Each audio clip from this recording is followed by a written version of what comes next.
बिस्मिल्लाहिर्रहमानिर्रहीम। अस्सलाम वालेकुम। कैसे हैं स्टूडेंट्स आप लोग? आज का जो हमारा लेक्चर है उसके अंदर मैं पहले थोड़ा सा ओवरव्यू दे दूँ कि हमने क्या क्या चीज़ें कवर कर ली हैं। उसके बाद हम आगे का स्टार्ट करते हैं। ये याद रखिएगा कि फाइनल टर्म का जो टॉपिक आएगा, फाइनल टर्म का जो पेपर आएगा उसके अंदर होल कोर्स में से पेपर बनेगा। ये हमारे पास कुछ टॉपिक्स हैं, थ्योरी पार्ट हम कवर कर चुके हैं। ठीक है, UML diagram, use case diagram.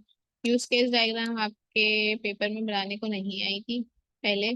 Mid term के पेपर में, एक मिनट में मिड टर्म का पेपर भी ओपन कर लूँ, फिर देखते हैं।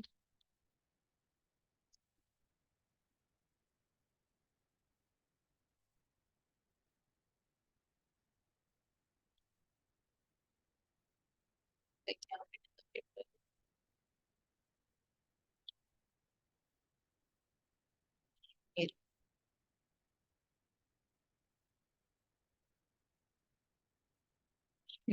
सही है।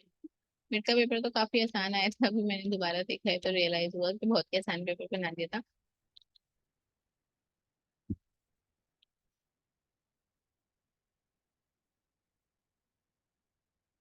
अब उसमें से जो टॉपिक्स नहीं आए थे मिड से पहले जो पढ़ाया था और वो टॉपिक्स पेपर में नहीं आए थे, तो वो टॉपिक्स हमारे पास अब आएंगे। कोर्स आउटलाइन में आपकी खोलना चाह रही हूँ, कोर्स आउटलाइन ओपन हो जाए तो फिर आगे पढ़ना क्या क्या।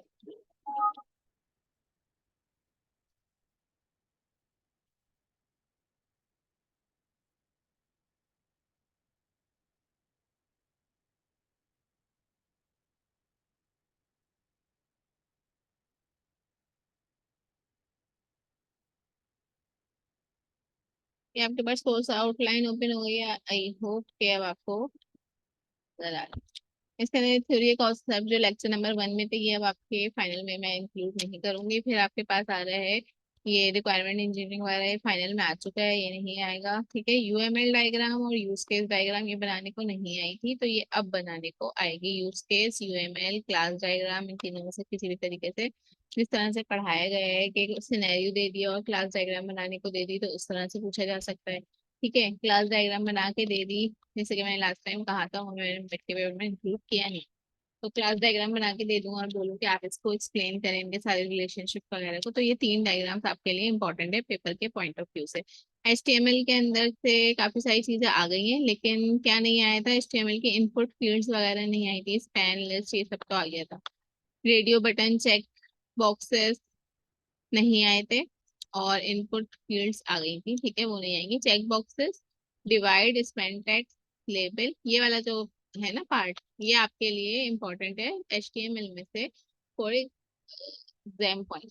ठीक है, बाकी तो आपको एक प्रोजेक्ट, आपको एक समझ लें, एक असाइनमेंट नंबर 3 जो है आपको एक प्रोजेक्ट है, प्रोजेक्ट के हिसाब से आपको उसको पूरा प्रिपेयर करना है। हो सकता है आप लैब में भी कोई प्रोजेक्ट बना रहे हो, तो आप असाइनमेंट नंबर 3 के अंदर वो भी दे सकते हैं। असाइनमेंट नंबर 3 में आपने क्या करना है कि एक इस तरह की वेब पेज डिजाइन करना है जिसके अंदर काफी सारी चीजें आप यूज कर रहे हो। आप जावास्क्रिप्ट भी यूज कर रहे हो, सीएसएस भी यूज कर रहे हो, एचटीएमएल भी यूज कर रहे हो, मतलब तीनों को मिला के वैसे तो मुझे अभी पीएचपी भी पढ़ानी है, लेकिन जब तक अगर आप प्रोजेक्ट दें, जब तक आप फर्स्ट पे आप पीएचपी इंक्लूड करना चाहें तो वो कर सकते हैं। एक इस तरह की इंटरेक्टिव वेबसाइट है जिसके 2-3 पेजेस हो, और वो 2-3 पेजेस मतलब ऊपर 2-3 टैब बने हुए हो, 2-3 टैब्स पे आप एक टैब पे क्लिक करें तो आपके पास एक पेज ओपन हो जाए, दूसरे टैब पे क्लिक करें तो दूसरा पेज ओपन हो जाए, थर्ड पे क्लिक करें तो थर्ड पेज ओपन हो जाए।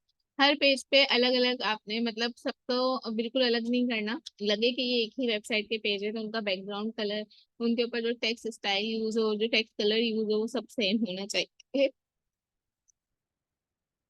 और अ, एक के अंदर आपको ये रजिस्ट्रेशन, पहला जो पेज बना है उसके अंदर लोगो वगैरह डालने हैं। ठीक है, अपनी कंपनी का लोगो है, अपने किसी इंस्टीट्यूट का लोगो, कि आपकी ये इस चीज की वेबसाइट बनी हुई है। पहले पेज के ऊपर आप कोई रजिस्ट्रेशन फॉर्म बना रहे हैं, इसके अंदर इनपुट फील्ड्स वगैरह, हम उसके ऊपर क्लिक करें तो रजिस्ट्रेशन फॉर्म ओपन हो जाए, बटन पे क्लिक करें तो सारी चीजें सबमिट हो जाए, या एटलीस्ट आपके पास एक विंडो प्रॉम्प्ट होकर आ जाए। प्रॉम्प्ट विंडो मैंने अब तक पढ़ाया नहीं है, आप उसको देख सकते हैं, वरना अगर मुझे मिल जाए तो मैं आपको अलग से एक वीडियो कि किस तरह से हम जावा स्क्रिप्ट में या जावा के अंदर प्रॉम्प्ट वीडियो शो कर दे। ऐसे बटन पे क्लिक हो, एक वीडियो बनी हुई आ जाए, उस वीडियो वीडियो के लिए एक बॉक्स बना आ जाए, उस बॉक्स को हम कहते हैं प्रॉम्प्ट विंडो।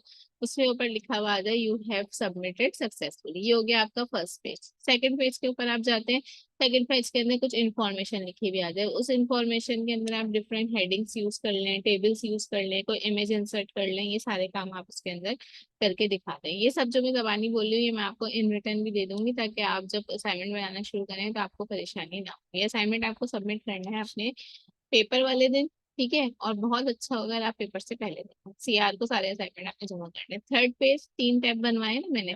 थर्ड पेज है आपके पास, उसमें आप क्या करेंगे ये मैं आपके ऊपर छोड़ती हूँ। 2 पेज का काम मैंने दिया है, थर्ड आपके ऊपर है कि आप उस पेज को किस तरह बनाते हैं। हर पेज के ऊपर सीएसएस स्टाइलिंग अच्छी नजर आनी चाहिए, मतलब कलर बॉर्डर्स ये सब चीजें बहुत अच्छे से बने हुए होने चाहिए। अगर आप ग्रुपिंग करना चाहते हैं तो असाइनमेंट के अंदर 2 लोग कंबाइन होकर भी काम कर सकते हैं। लेकिन अपने पूरी लिस्ट वगैरह जो जो बना रहे हैं, मैं आज ये वीडियो अपलोड कर रही हूँ तो आज का डेट है 22 है।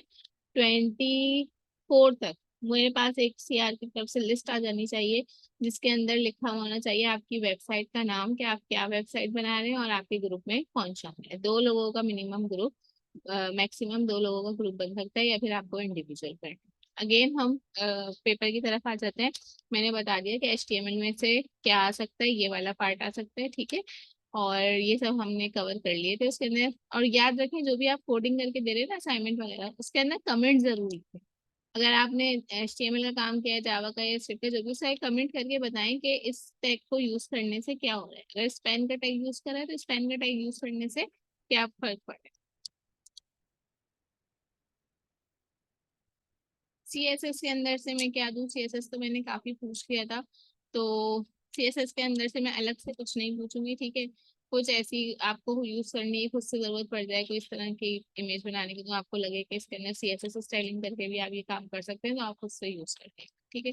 फिर है जावा स्क्रिप्ट। जावा स्क्रिप्ट हमने कम इंक्लूड किया था, सिर्फ एक प्रोग्राम ही पूछा था, तो अब हम जावा स्क्रिप्ट के बारे में आपसे ज्यादा पूछ सकते हैं। अभी मैंने जावा स्क्रिप्ट के एरेस और ऑब्जेक्ट्स नहीं पढ़ाए हैं, अगर मैं एग्जाम्स तक पढ़ा दूं तो वो इंक्लूड होंगे, और अगर एग्जाम्स तक नहीं पढ़ाऊँ तो इंक्लूड नहीं होंगे, क्योंकि अभी मैं एग्जाम्स तक थ्योरी के टॉपिक थोड़े ज्यादा और कवर कर रही हूँ।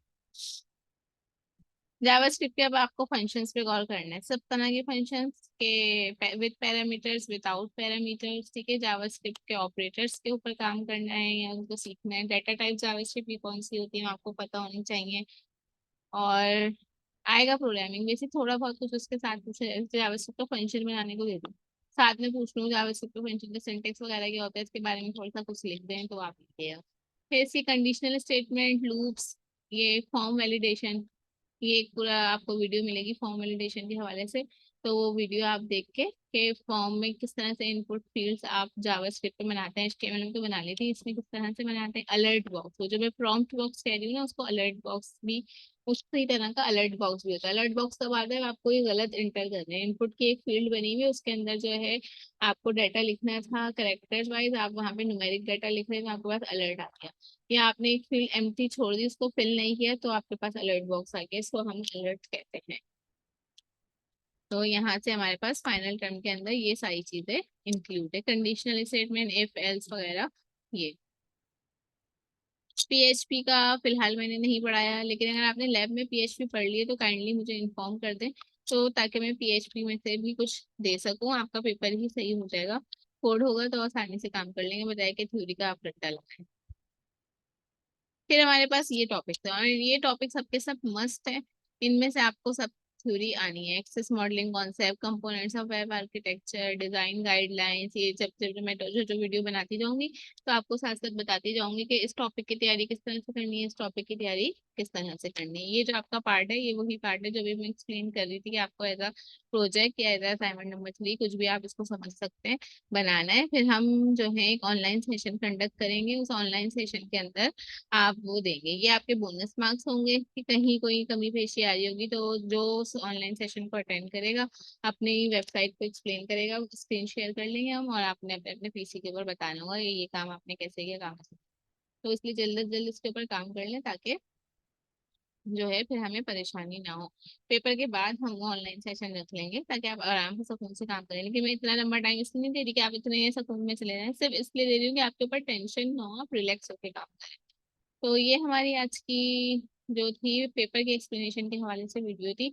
उम्मीद है कि आपको सब समझ में आ गया होगा। तो इस वीडियो को मैं यहाँ पे क्लोज कर रही हूँ। कोई भी क्यूरी हो तो यू कैन आस्क फ्रीली।